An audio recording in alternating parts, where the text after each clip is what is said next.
pleased about playing.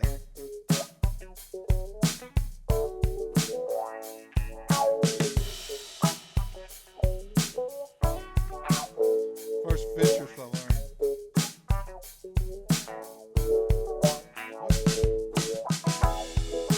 Like I said, this is Freddie's version of mine.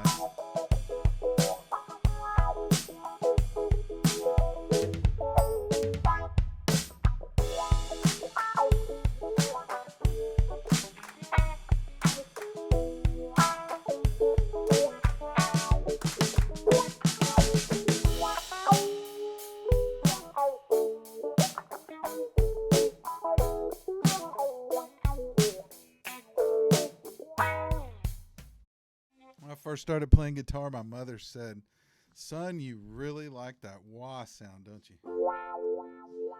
She'd sit over in the kitchen when I was playing guitar in the living room, and she'd go, "Wah, wah, wah," and just laugh. And here I am, all these years later, still loving the wah, and I doubt I'm going to stop. So the first shout out I get to give is to my mother, Daisy Bennett Milliken. Her 94th birthday would have been last 3 days ago. And she encouraged me, like many of you did, to continue to play and find a voice, find myself with this thing called guitar. And so this little video is dedicated to you, each and every one of you who have put up with my obsession, my compulsion, this addiction I call playing guitar. It's insane.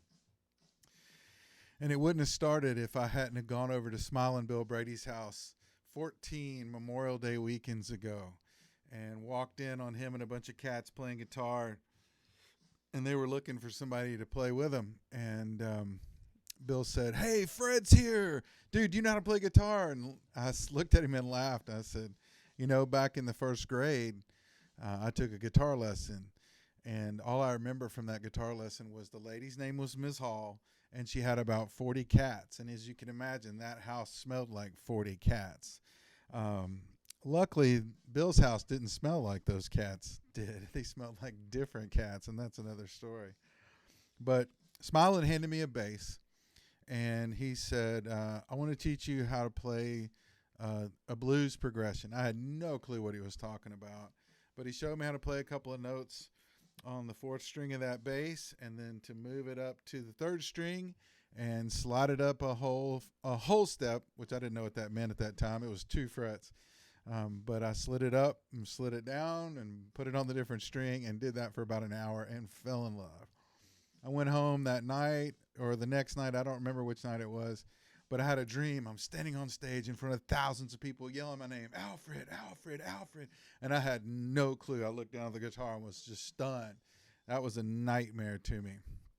And so I guess I woke up that next day and I called my friend Wheaties, Gary Allen, who gave me probably the most sage advice I could have ever had when I was first wanting to learn how to play. And he said, "Do not waste your money on a cheap guitar and a cheap amp. Spend a little money, invest in yourself, invest in your future." And those two right there, Smiling Bill and Gary Wheaties, the Wheat Man, the Wheat Wad extraordinaire, gave me those two pieces of learning that I took with me till today. And I can sit here all those years later with a guitar that I actually built from things that I learned that I love about different guitars. Working at Guitar Center, owning about 25 guitars myself. This is one that I built too. This is Miss Georgia. I built her when I lived in Georgia last year.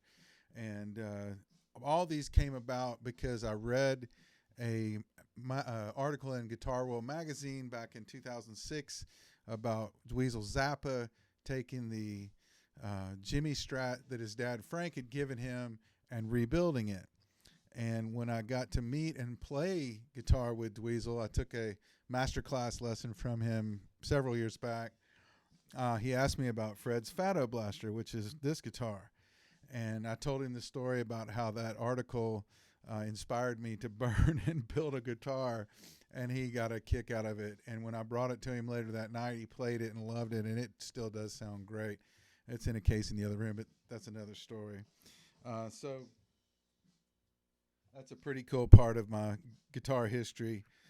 thanks to Wheaties teaching me early on to have quality equipment, and this is quality. This is a dream guitar come true. Next, I got a shout out to Rob Octera. Robbo, you really put up with some of the worst noise I could have ever made, and I loved making noise. But we had so much fun up in the war zone, jamming together. You, me, Wheaties. Jamie DeVries would come over on keys, and whoever else would come over and put up with that. We had a ton of fun. Before you moved to Hawaii, we even got to play in front of an audience of about 100 children at Deer Valley Summer Camp one year, which was a huge hoot.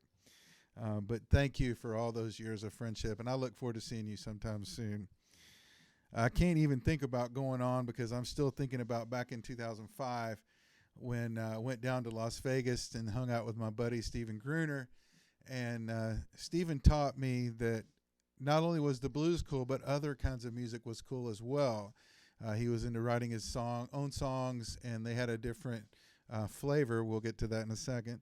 Had a different flavor than the blues that I was playing or wanting to play, and it taught me a lot in those early days. And then about 5 or 6 years later, speaking of flavor, he introduced me to Flavor Flav, who's one of his neighbors, and Flavor came over, and we had a blast. He got on Steven's drum kit, and for about 45 minutes, we jammed out to nothing but Jimmy and little Led Zeppelin, a little Aerosmith jams that we did, and just had such a kick. And Flavor's as cool as the other side of your pillow, and I was so thrilled to have that chance to play with Flav. I've played in front of one person, just me, played in front of you on videos, got to get up in front of about 600 people at the Farragut Flood of Love that we had back in 2010. So I'm not scared to play in front of anybody, even though I would consider myself a hobbyist guitar, which is a politically correct word for a hack, because I'm definitely not a professional. But speaking of professionals, I got to give a shout out to my old roommate Abe, who's been playing bass guitar in all kinds of different bands. But back in the 80s, he played in a band called the Nationals, which turned me on to the blues and how much I loved blues. And so when I did get to hook up with Smilin' Bill and realize what the blues were all about, I had a really good foundation. But Abe, I really look forward to jamming with you sometime again. And then besides everybody that's put up with me, I've got to shout out to Mike Smith. Jamming with you over the last 4 or 5 years has been awesome. I know we haven't played since I've been back in Knoxville, but we had some major cool sessions with Mike Grigsby and Nathan Crowder downstairs in the original Fat Cave. And here I am in my mother's dressing room back on the farm, so I look forward to playing outside. But David Serber, Mark Appel, Jim Kelly, all the guys and people that I've played with over the years, thank you so much. Thank you for listening. I'm going to jam out a little here and see what I can come up with, maybe a little throwback to some of the songs that I played when I was first starting that I haven't played in such a long time, and just, I don't know, kind of see what happens. So let's see what I can come up with.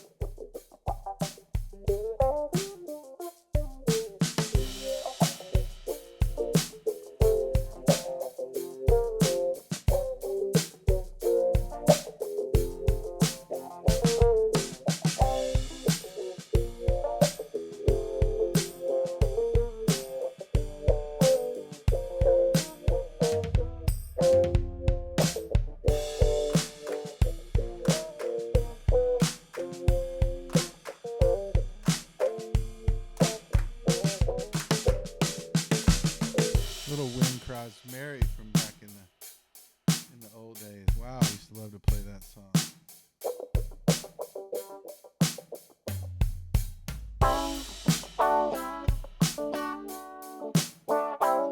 A guitar stand throwback.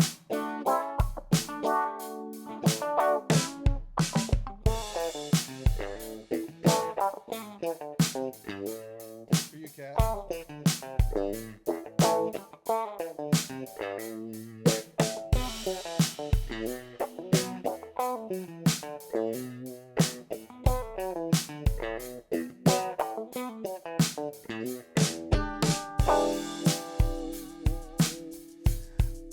that for every person I'd sell a guitar to at Guitar Center.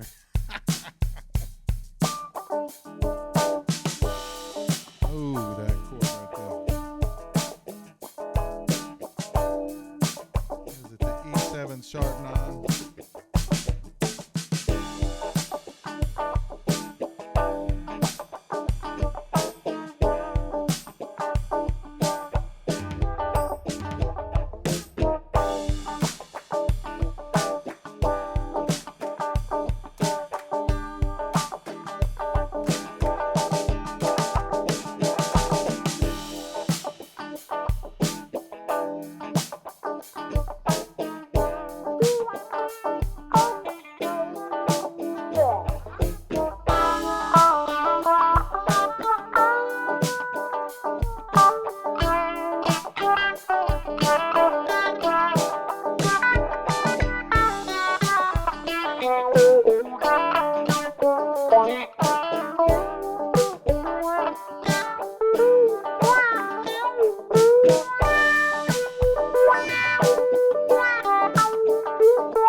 I totally got carried away and let the drums in before the beautiful loop that I had going. Oh, well, hey, it's all good. Thank you again for listening. Thank you again for putting up with me. Thank you again for years and years of support. God bless you all, and I truly love you. Oh, and by the way, like Dylan Goldsmith says, like and subscribe. Like and subscribe, folks. See you soon.